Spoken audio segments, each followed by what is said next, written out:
Well, thanks, Kyle.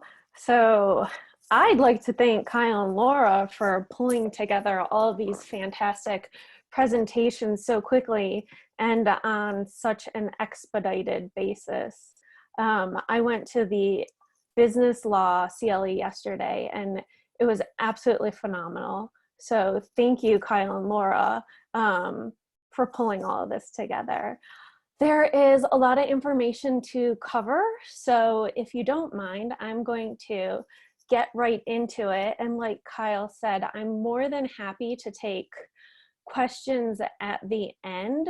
There's a lot of information. There's a lot of new information that we're going to be covering as well. So if I don't have answers, which I expect I don't have answers to a lot of questions, I'm sure maybe some other people on this forum will, so it'll be interesting. So with that said, thank you all so much for joining us today.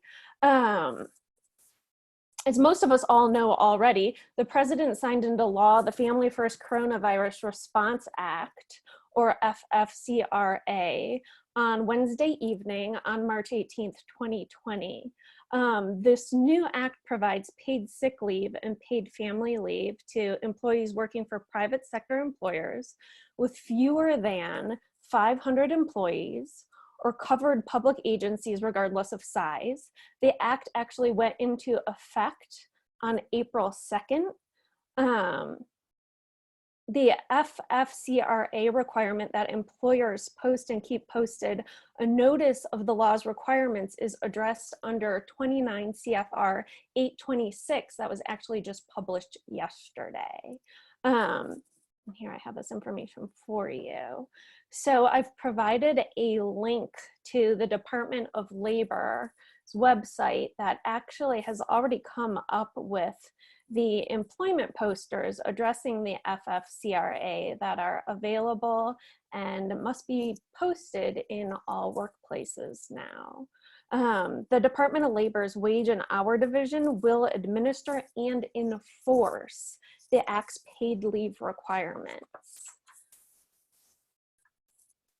So yesterday, on April 6th, 2020, the Department of Labor published a temporary rule, and that's 29 CFR Part 826, addressing paid leave under the FFCRA. And right there is a link to the actual rule, which I read through most of the rule. There's a lot of the rule that I didn't think was necessarily applicable to today, but there is a lot of incredible information that's published now.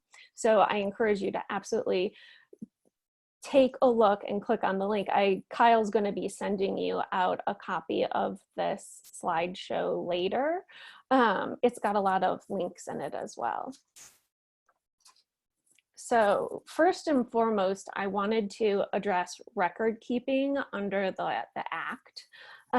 Pursuant to section 8261.140, an employer is required to retain all documentation for 4 years, regardless of whether or not leave was granted or denied. And that's, of course, specifically in relation to emergency paid sick leave and the Emergency Family Medical Leave Act. And those are both addressed under the section that we're addressing here today. So if an employee provides oral statements to support his or her request for paid sick leave, emergency paid sick leave, or an emergency FMLA leave, the employer is required to document that oral request and oral information and retain such information for 4 years.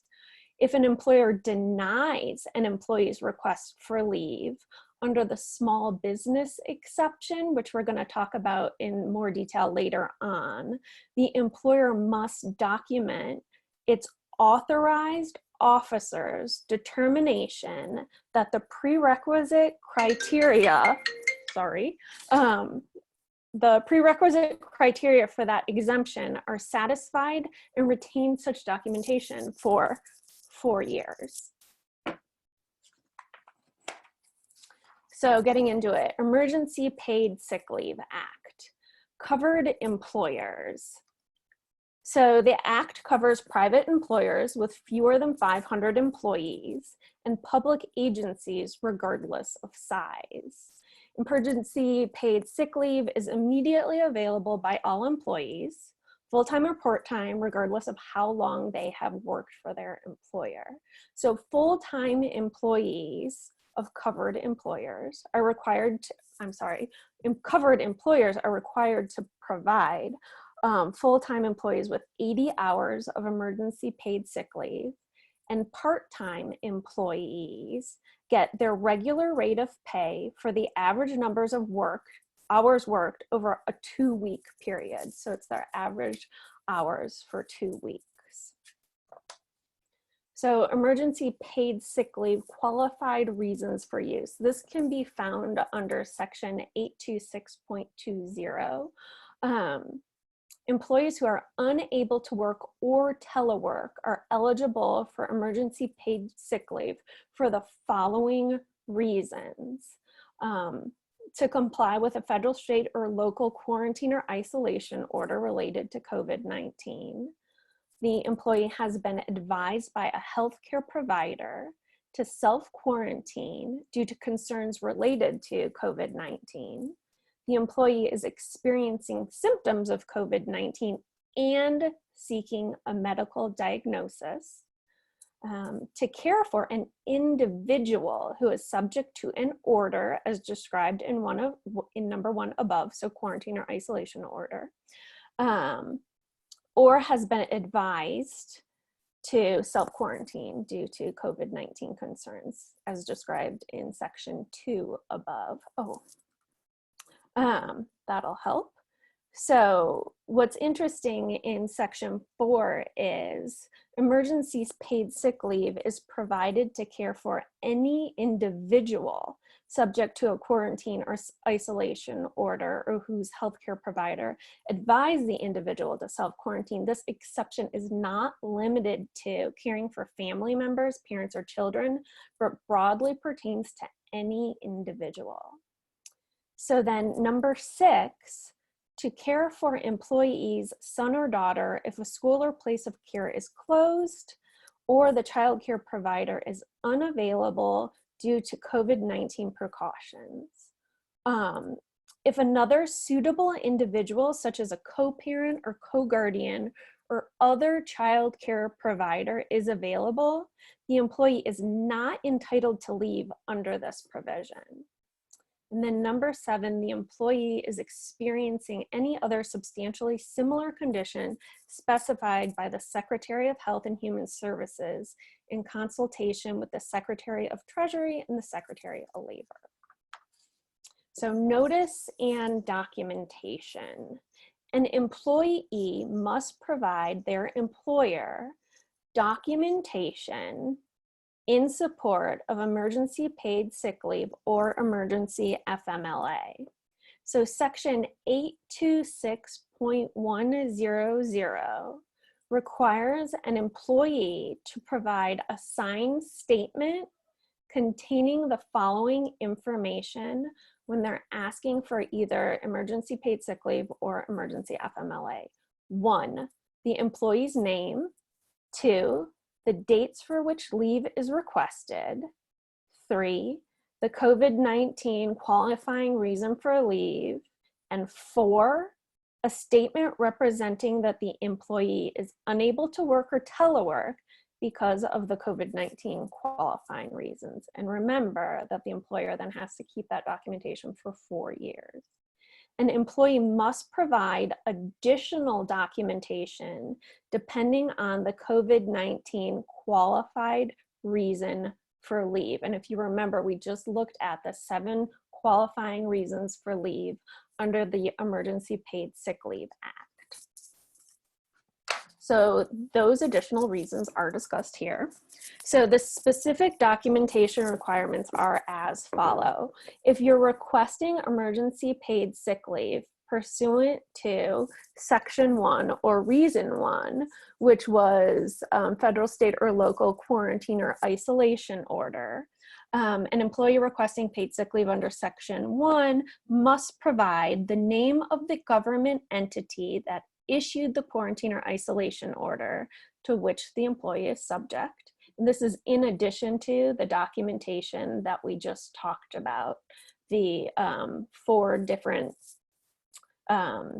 items that you have to list in your written request to your employer to substantiate your request for paid leave. So Section 1, name of the government entity. Section 2, which is self-quarantine, an employee requesting paid leave under Section 2 has to provide the name of the healthcare provider who advised the person to self-quarantine for COVID-19 reasons.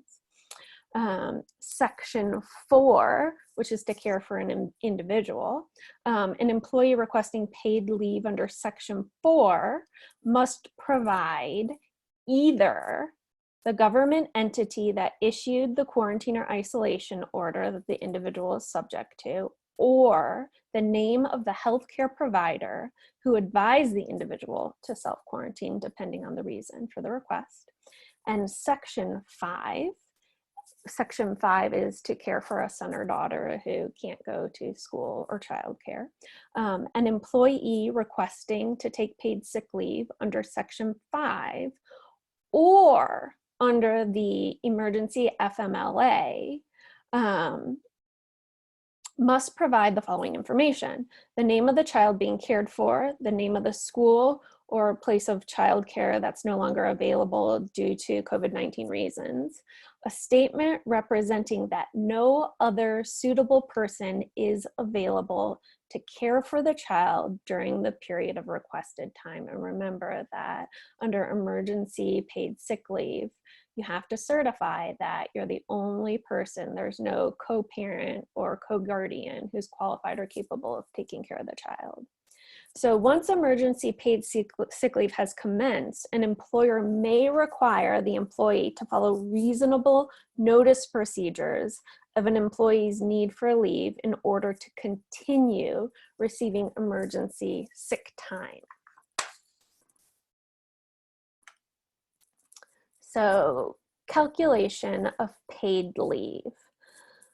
The amount an employer is required to pay to an employee under emergency sick leave is capped at $511 per day taken and $5,110 in total covered employee for all paid sick leave pay.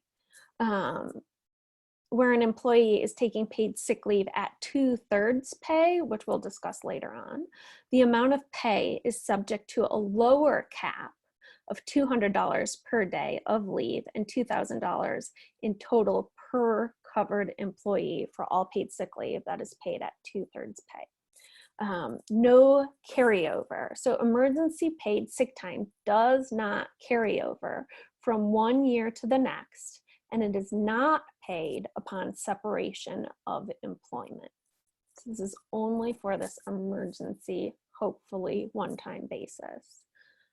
Employee policies and other mandated leave. The Act does not diminish an employee's rights or benefits under state or local laws or an existing employer policy. An employee may first use emergency paid sick leave under the Act for qualifying reasons, and an employer may not require employees to use other paid leave provided by the employer before the employee uses emergency paid sick leave. The emergency paid sick leave terminates on the employee's next scheduled work shift immediately following the termination of such leave for a qualifying reason. So if you get better, you don't have to self-quarantine, you find somebody else who can take care of your child, then your leave terminates. So now I'm going to move on to Emergency FMLA, or Emergency Family Medical Leave Act. And both Emergency FMLA and the Emergency Paid Sick Leave Act are, of course, covered, like we discussed in the beginning, under the FFCRA. And those rules are outlined now under 29 CFR 826. So under the existing law, employees are eligible to take Family Medical Leave Act, that's regular family medical leave, if they work for a covered employer and have worked for their employer for at least 12 months. That's the standard FMLA leave. And the employer has at least, the employee has at least 1,250 hours of service over the previous 12 months of employment, and they work at a location where at least 50 employees are employed by the employer within 75 miles. That's what the law is and has been under regular FMLA. However, emergency FMLA changes those requirements. So under emergency FMLA, it amends who is a covered employer. So the Expansion Act, the Emergency FMLA Act, covers private employers with fewer than 500 employees and public agencies regardless of size. Covered employees, the definition of covered employees is also expanded as well. So the Expansion Act is available to any employee who is employed for at least 30 calendar days. So the 12-month requirement is no longer applicable for emergency FMLA. So the Expansion Act only applies to employees who are unable to work or telework due to a need for leave to care for the employee's son or daughter under the age of 18 if the son or daughter's school or place of childcare has been closed or the childcare provider is no longer available because of COVID-19 reasons. So that expands the reason in which somebody is entitled to FMLA under the Emergency FMLA Act. So there's a relationship to paid sick leave, right? The first 10 days of emergency FMLA leave will be unpaid, but employees may elect, but are not required to substitute any accrued vacation, personal leave, or medical or sick leave for unpaid leave, including emergency paid sick leave pursuant to the FFCRA. So under the Emergency Family Medical Leave Act, after the first 10 days of FMLA leave, eligible employees will be entitled to not less than 2/3 of their regular rate of pay for the number of hours that the employee would normally be scheduled to work, capped at $200 a day, $10,000 in the aggregate. And that goes back to what we were talking about before. It was, I believe, $511 a day under emergency paid sick leave, and then 2/3 of the regular rate of pay for EFMLA. So documentation under EFMLA, the normal FMLA certification requirements still apply. So you still have to provide the same documentation that you would otherwise have to provide under FMLA. And then we also looked at the additional documentation requirements that you're required to provide under emergency paid sick leave. And of course, some of those documentation requirements when we're talking about to care for the employee's son or daughter under the age of 18, those of course overlap.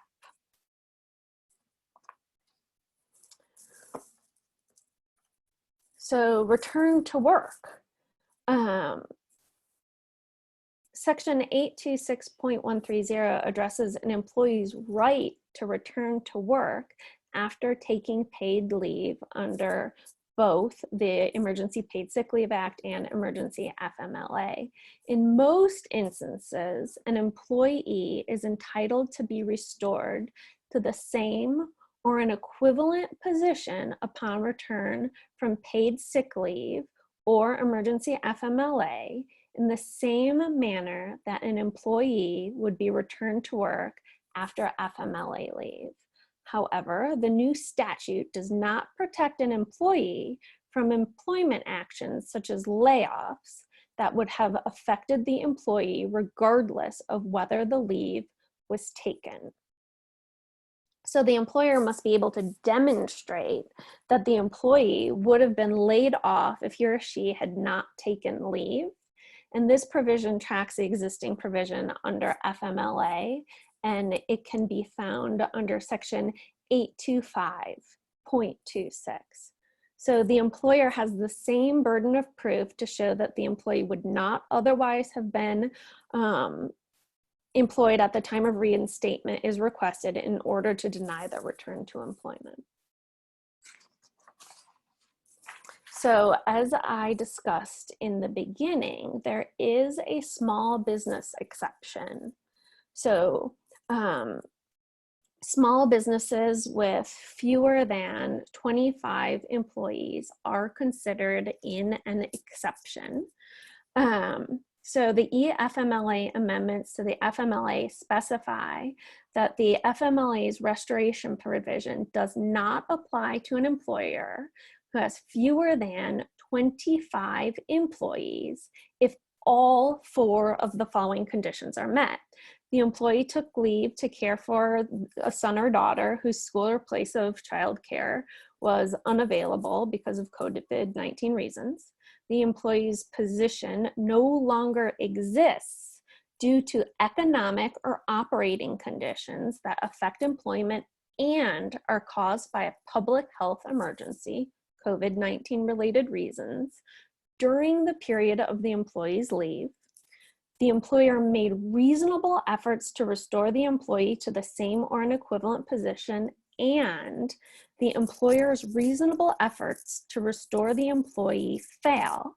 The employer makes reasonable efforts for a period of time to contact the employee if an equivalent position becomes available. So the period of time is specified to be 1 year, beginning either on the date the leave related to COVID-19 reasons concludes, or the date 12 weeks after the employee's leave began, whichever is earlier. In addition, as these provisions amend FMLA, the existing limitation under FMLA to job restoration for key employees is applicable to leave taken under emergency FMLA. And remember, keep your documentation for 4 years. So I've gotten several questions regarding intermittent leave under both emergency paid sick leave and emergency FMLA. So one basic condition applies to all employees who seek to take paid sick leave or expanded family and medical leave intermittently. The employee and their employer must agree. So absent an agreement, no leave under the FFCRA may be taken intermittently. The Act does not require an employer and employee to reduce to writing their agreement, but you probably should as a practical matter. There must be a clear and mutual understanding between the parties that the employee may take intermittent paid sick leave or eFMLA or both. So when an employer and employee agree that the employee may take paid sick leave or expanded FMLA leave intermittently, they also must agree on the increments of time in which leave may be taken. Section 826.50C provides that if an employer directs or allows an employee to telework, subject to an agreement between the employer and employee, the employee may take paid sick leave or emergency FMLA leave intermittently in any agreed increment of time while the employee is teleworking. Employees who continue to report to an employer's work site may only take paid sick leave or emergency FMLA intermittently and in any increment, subject to, of course, an agreement between the employer and employee, in circumstances where there is a minimal risk that the employee will spread COVID-19 to other employees at the employer's work site. An employer and employee who reports to an employer's worksite may agree that the employee may take paid sick leave or expanded FMLA leave intermittently solely to care for the employee's son or daughter whose school or place of childcare is closed for COVID-19 reasons because of reasons related to COVID-19. So, however, employees who report to an employee's worksite are prohibited from taking paid sick leave intermittently, regardless of any agreement between the employer and employee stating otherwise, if the leave is taken because of any of the following reasons. The leave was taken because of a federal, state, or local quarantine order. The employee has been advised by a healthcare provider to self-quarantine. The employee is experiencing COVID-19 symptoms and is taking leave to obtain a medical diagnosis. The employee is caring for an individual who's either subject to a quarantine isolation order or was under self-quarantine. Or the employee is experiencing any other substantially similar condition specified by the Secretary of Health and Human Services. And if you notice, those reasons very closely mirror the first four reasons really under the emergency paid sick leave qualifying reasons for use. So once an employee begins taking paid sick leave for one or more of these qualifying reasons, the employee must continue to take paid sick leave each day until the employee either uses the full amount of paid sick leave or no longer has a qualifying reason to take paid sick leave. Where an employer and employee have agreed that leave may be taken intermittently, only the amount of leave actually taken may be counted towards the employee's leave increments or entitlements. This is, consistent with the requirements for intermittent leave under regular FMLA as well.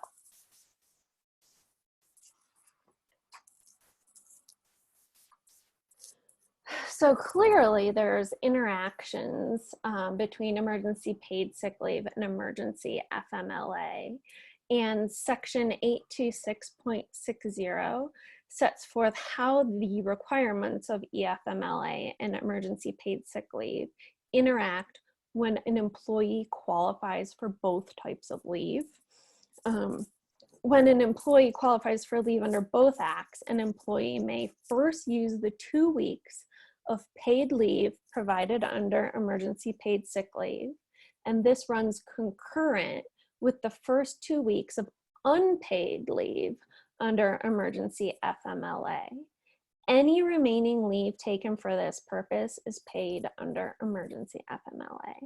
So where an employee has already taken some FMLA leave in the current 12-month leave year, the maximum 12 weeks of emergency FMLA leave is reduced by the amount of the FMLA leave entitlement taken in that year.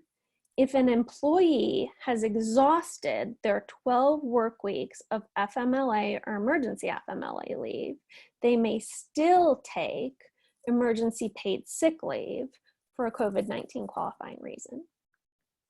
An employee's prior use of emergency paid sick leave does not prevent the employee from taking expanded or emergency FMLA leave. And for example, if an employee takes 2 weeks of paid sick leave for a qualifying reason under emergency paid sick leave, qualifying reasons 1 through 4 and 6, not 5, and 5 is to care for a son or daughter under the age of 18 whose school or childcare is no longer available.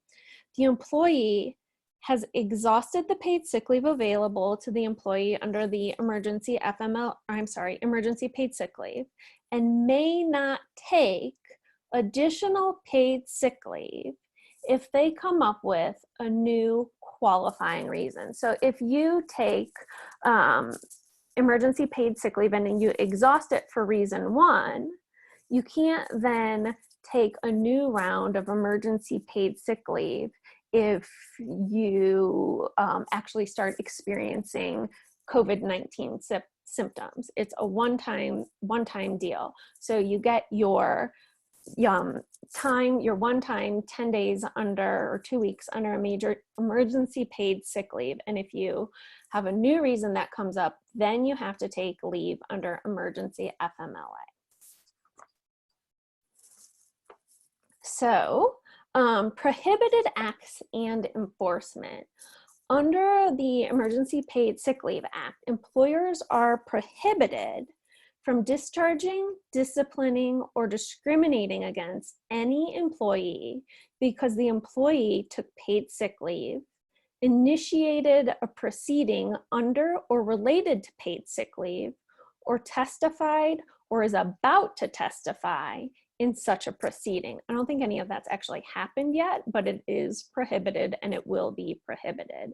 Section 826.150B explains that an employer who violates the paid sick leave requirements is considered to have failed to pay the minimum wage required by Section 6 of the Fair Labor Standards Act, or FLSA.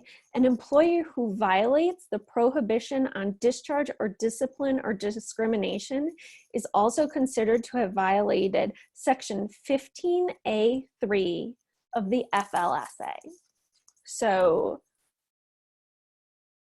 the Department of Labor is going to actually be looking into this and apparently enforcing it. And we're going to talk about that more later as well.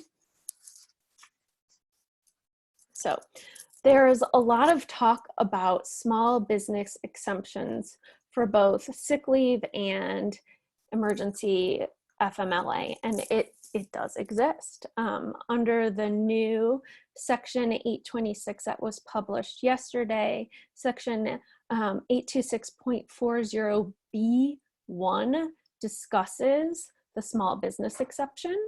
So let's see here.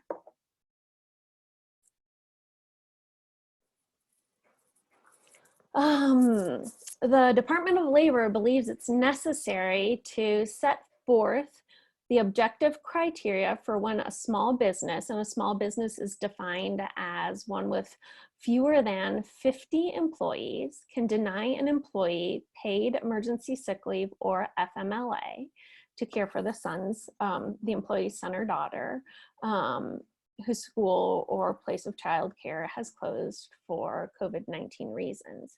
So Section 826.40B1 states that a small employer, business with fewer than 15 employees, can deny such leave when such leave would cause the small employer's expenses and financial obligations to exceed available business revenue and cause the small employer to cease operating at a minimal capacity. And then two, the absence of the employee or employees requesting such leave would pose a substantial risk to the financial health or operational capacity of the small employer because of their specialized skills, knowledge of the business, or responsibilities, or the small employer cannot find enough other workers who are able, willing, and qualified, and who will be available at the time and place needed to perform the labor or services the employer or employees requesting leave provide, and those labor or services are needed for the small employer to operate at minimal capacity. I'm sorry if it sounds like I'm rushing through these, but they're available in the slide, and you're gonna get a copy of this afterwards. If an employer, a small employer, decides to deny paid sick leave or expanded emergency FMLA to an employee whose child's school or place of childcare is closed or unavailable for COVID-19 reasons, they have to meet the criteria just outlined in this section 826.40 to justify the denial.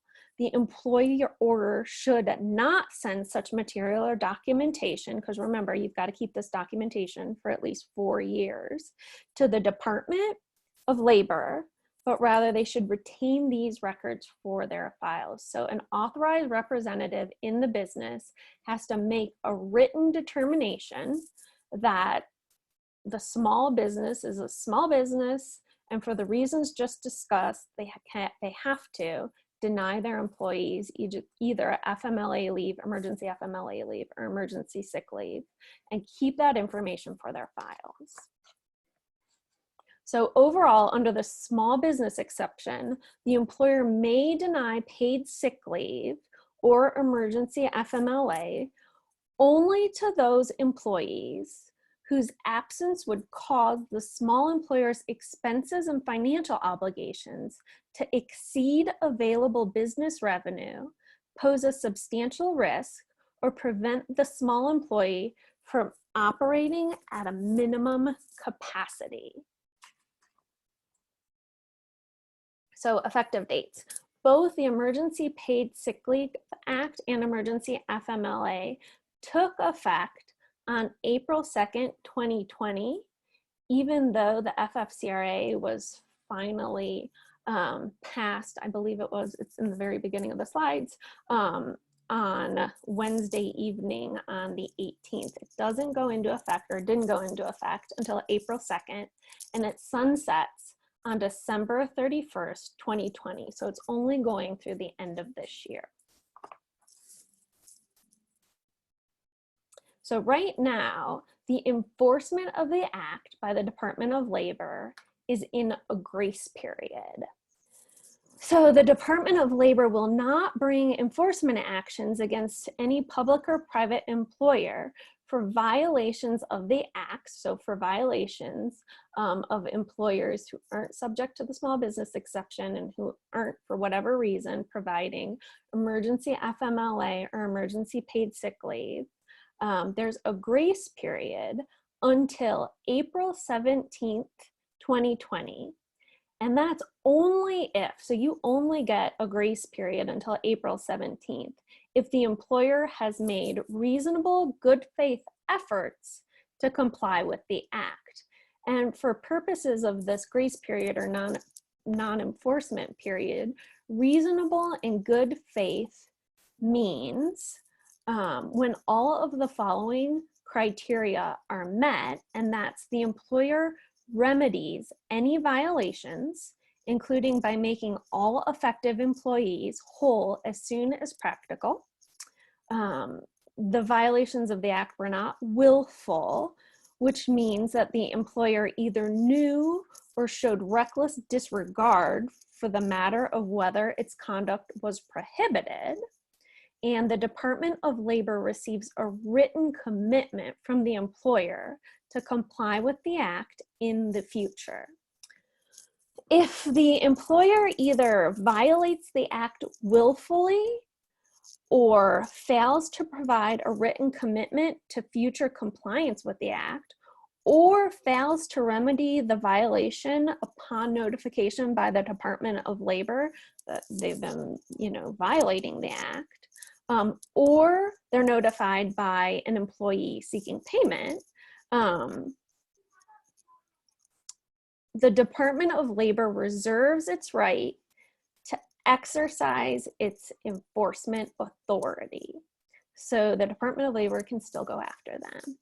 After April 17th, 2020, this limited grace period or limited stay on enforcement will be lifted, and the Department of Labor will fully enforce violations of the act as appropriate and consistent with law. So even if employers don't know all of the intricacies and requirements under the acts yet, The Department of Labor expects everybody apparently to be up to speed on this by the 17th. And more information regarding this can be found on the Department of Labor's website as well. And a link to that's on the bottom of the slide. So that was basically emergency paid sick leave and emergency FMLA under the new acts in a consolidated nutshell. I am now going to move on to unemployment insurance benefits. So there are a lot of new developments in relation to unemployment right now. So on April 2nd, 2020, the Colorado Department of Labor and Employment announced that there were 61,583 initial unemployment claims filed the week ending March 28th, 2020. By comparison, during the recent Great Recession, the week ending January 9th, 2010, had the highest number of claims during the recession with 7,749 claims. So the current release of initial claims for 2020 following COVID-19 is 8 times greater than the peak we saw during the recession. So there are an incredible amount of unemployment claims being filed right now. On March 27th, 2020, the president signed the Coronavirus Aid, Relief, and Economic Security Act, or CARES Act, into law. And this is a $2 trillion package aimed at combating the economic damage from the coronavirus crisis. So the CARES Act includes a lot of things, but I'm only looking at it right now for purposes of unemployment insurance benefits. So in relation to that, the CARES Act includes expanded unemployment insurance for workers, including a $600 per week increase in benefits for up to 4 months, federal funding of unemployment benefits provided to those not usually eligible, such as self-employed, independent contractors, or those with a limited work history. The government is incentivizing states to repeal the waiting week provisions, and the government will fund an additional 13 weeks of unemployment benefits through December 31st, 2020, after a worker's leave, state leave, unemployment, I guess, benefit leave has run out. So I'm not going to go into the additional programs available under the CARES Act. There's a $350 billion allocation for a paycheck protection program and a recovery rebate for individual taxpayers and a refundable tax credit. I encourage you to look at the business law CLE that was put on yesterday by Jason and Francesca. It addresses these issues in great detail. It's going to be available on the Boulder County Bar's website, and it's absolutely fantastic. Right now, the normal unemployment maximum benefit in Colorado is up to $484 per week. So on March 20th, Governor Polis issued an executive order to remove the obstacles that are keeping people from getting timely unemployment benefits and to address the information that was included under the CARES Act. So the governor allocated $1 million from the Emergency Disaster Fund towards unemployment. And these funds shall remain available for 6 months. And if they're not used, they go back to the fund. I have a hard time believing that they're not going to be used, but what do I know? The governor's order states that it will extend the maximum duration of unemployment benefits for 26 weeks to 39 weeks for each person, but it's still unclear whether or not this will apply to people who had already applied for unemployment before the coronavirus epidemic and before these orders were actually enacted. Let's see here. The order also states that it waives the requirement that people continue searching for work while collecting unemployment benefits, as seen in CRS 873-107. And it eliminates the 1-week waiting period for people to start accumulating benefits, as is provided for under the CARE Act. It waives the requirement that benefits are charged to the employer's experience rating accounts and charges benefits for claims resulting from the impact of COVID-19 to the fund, the Emergency Disaster Fund, I believe, rather than to the employer experience rating accounts. It waives the 12-day response period that's otherwise provided under CRS 874-102. And it expedites claims so people begin receiving benefits within 10 days. So to do that, the state will no longer check individual claims against employer records before paying. Instead, they'll audit claims after payments start and take other steps to check that they're efficient. They took similar steps during the last recession as well. So Colorado's unemployment site right now, I checked last night, is not yet accepting claims for independent contractors or people who are self-employed, like is provided for under the CARES Act. It says that more information is still coming. So it's helpful to keep checking back on the Colorado Department of Labor and Employment's website regularly if that's something that you're interested in, because it is still developing. So you can work while collecting unemployment. So an employee may work part-time, less than 32 hours per week, and collect unemployment. Remember that the maximum benefit amount per week in Colorado was $484. The CARES Act actually also provides for that $600 amount as well. If an employee's wages equal or exceed their weekly benefit amount, the employee may not receive any employment payment that week. And there's more information regarding this on the Colorado's website, and I provided a link to that as well. Let's see here. There's also a work share program in Colorado. This isn't new or related to COVID-19, the coronavirus, the FFCRA, the CARES Act, or anything like that. This has been in existence in Colorado, this work share program. So Colorado's work share programs provides an alternative to laying off employees by allowing them to keep working, but for fewer hours. So while an employee is working fewer hours, they may be eligible to collect part of their regular unemployment benefits. And so I've got information regarding that on our next and final slide. So the Colorado Work Share Program, the requirements for employers to qualify are that the employer must have reduced the normal weekly work hours by at least 10%, but no more than 40%.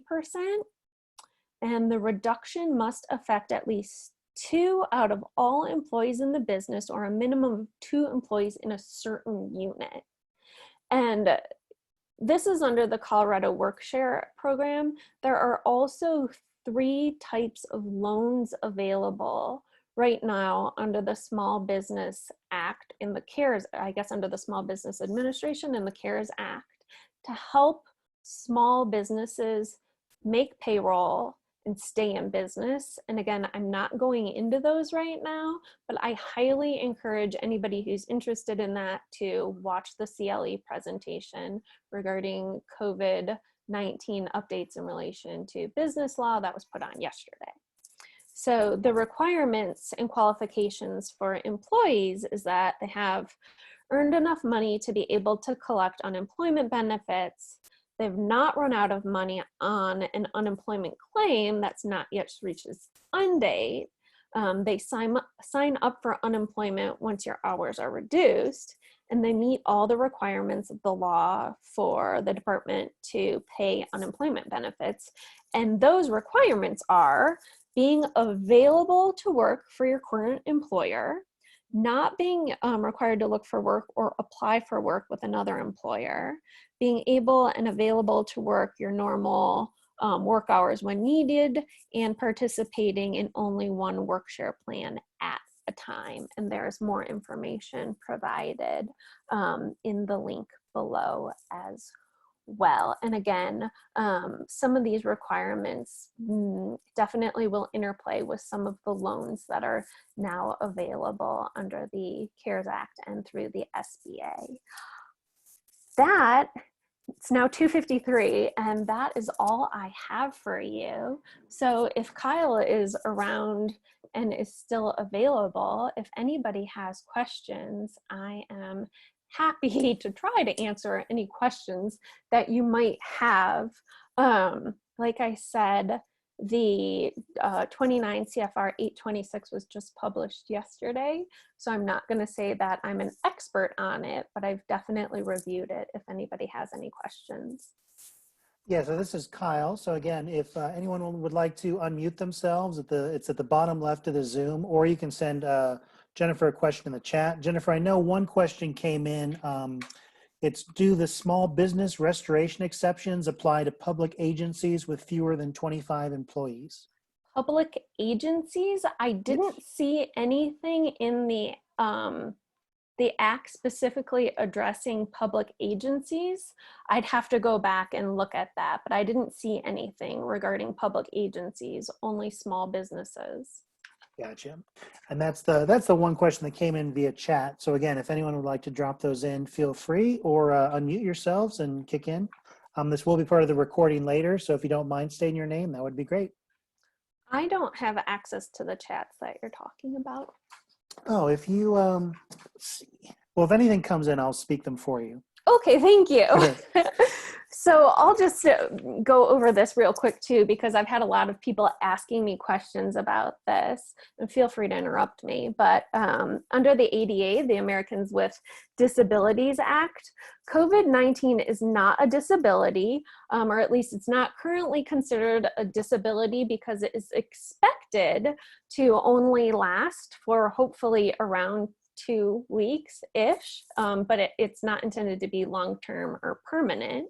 However, it may have side effects. So those side effects may actually be considered and treated as a disability if in fact they are substantially limiting one or more life activity and they are long-term.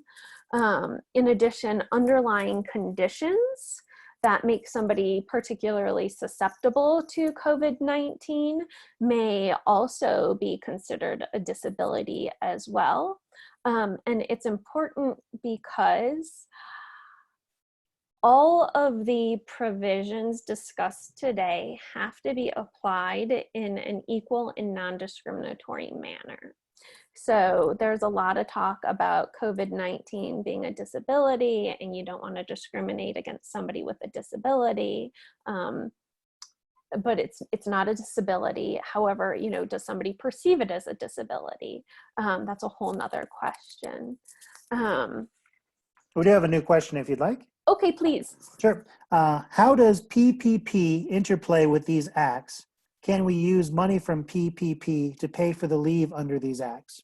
Yeah, that's an excellent question. And I intentionally did not go over that today because it was discussed in detail yesterday in, what is it, Jason Weiner and Francesca, I can't remember her last name, but in their presentation, the long and short of it is, I believe so.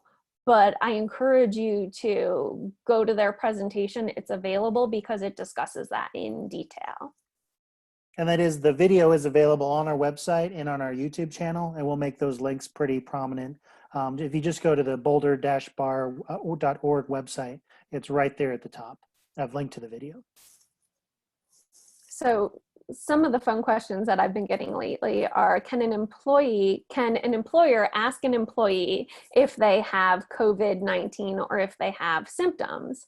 If they're coming into a physical work location, yes. If they're asking for any of the emergency paid sick leave or emergency FMLA, they actually have to provide the documentation that we discussed as well. So yes. If they're teleworking, you can't just go out and necessarily randomly start asking your employees whether or not they're having symptoms.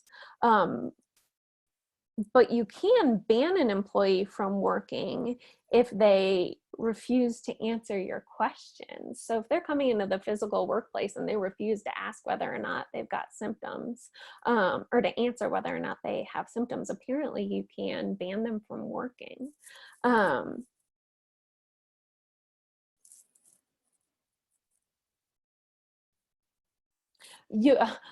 Most importantly, you have to maintain confidentiality. You can't go around telling other employees the employee's medical conditions, their symptoms, underlying health conditions, anything of that nature. You have to maintain confidentiality.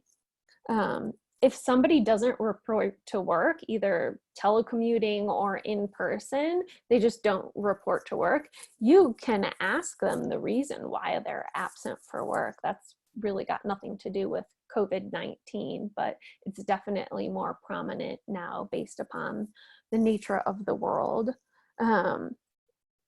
If an employee has an ADA accommodation at the physical workplace, you have to provide the accommodation at the telework work site. So if they're telecommuting as well, if it's reasonable and wouldn't pose an undue hardship on the employer. So if they have something special on their screen or their monitor at work to help them, as an accommodation to help them work, then you as the employer are required to provide that at their telework site as well. I thought that this one was fun and interesting, but somebody asked whether or not they could take their employee's temperature if they come into work. So if you're working in a physical location, can they take the employee's temperature before they come in? And during a pandemic like this, apparently you actually can. I thought that was kind of interesting. And you can require an employee to provide a doctor's note before coming back to work. If they go out because they're having symptoms or they actually have COVID-19, you can require them to get a doctor's note clearing them. I don't know how that's going to work right now based upon doctors' availabilities and getting into doctors' offices and even getting tests. So that'll be an interesting development as things progress as well.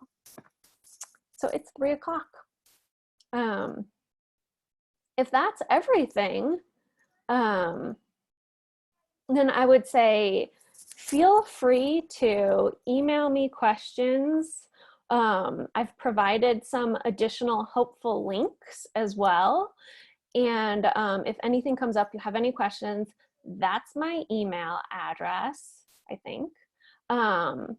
Feel free to send me an email, and I hope everybody stays happy, healthy, and safe, and hopefully we'll see each other in person soon. Thank you. Absolutely. Thank you again, Jennifer, for presenting. And everyone, I will send out the slides and the CLE form to everyone here shortly. And this video will be posted hopefully later today, but tomorrow morning at the latest, if there was anything you missed. And again, thank you all for attending. And like Jennifer said, stay safe out there. Thank you all. Thank you. Thank you, Jennifer. Thanks, Cal.